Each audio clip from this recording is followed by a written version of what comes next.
The Rugby World Cup final is on tonight, or if you're watching it after the game, previously. Let us show us our colours first. I'll put my cap on. That's the cap. And let me go further, socks. However, it's not about the All Blacks, because we do have a Springbok connection that we'll mention later on.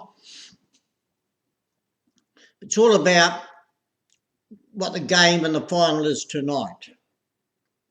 It says Richie Mo'unga, the All Black first five, number 10. And Coach Smith said just a moment ago, it's about history and legacy.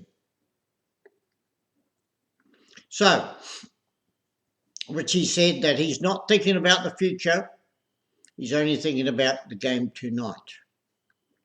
In other words, what's his legacy going to be? The South African, exactly the same, the winger. So, the game tonight is not about winning and losing. It's not about who wins and loses. It's not about the players. It's not about the team. It's about the legacy. It's what about they will bring, for both countries, very, well, certainly reuniting or uniting the country.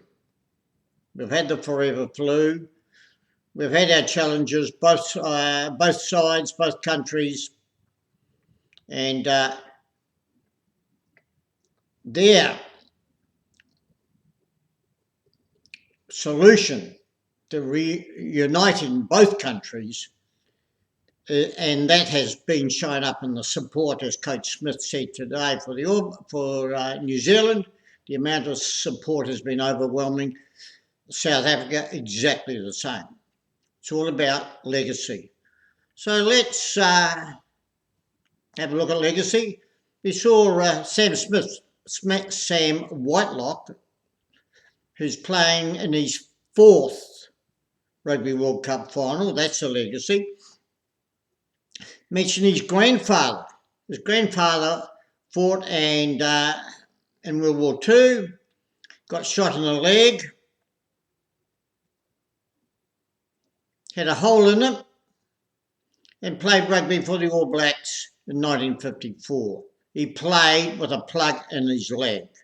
That is a legacy. Every other players will have their own story. The Barretts, 3 of them playing tonight, that's a story, that is a legacy. That's what they're playing for, not for winning, not for losing, not for the players, not for the brand, and not for the game. The game that they actually, as Oscar Wilde said, the game they play, and heaven others have said, Oscar Wilde said,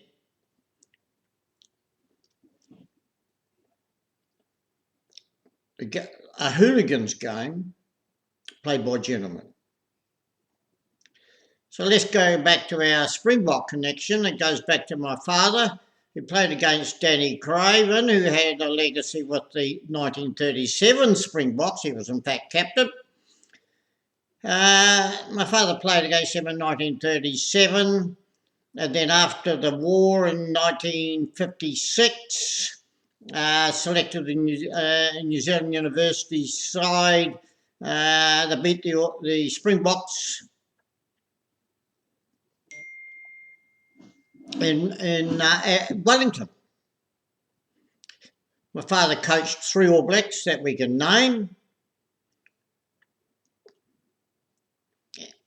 And then I can recall passing the baton on, being pushed by my father into Lancaster Park to watch the 1956 Springboks play against the All Blacks. What the score was, sadly, this 6-year-old then can't remember. So it goes back a long time. My connection to it is, in fact, apart from my father, apart from having watched quite a few Springbok games over times, we see Gilbert on the sidelines. This week he will be there too. He's been there for the last 20 years as the sports psychologist, talking to the All Blacks about winning and losing. He's been really the silent leg or coach in the side. Never mentioned, but he's there. That might be his personal choice. He's writing his own legacy, writing his own book. So, our legacy is to help you achieve your legacy by being weller for longer, because then that gives you time to create your own legacy. What will your legacy be? Thank you.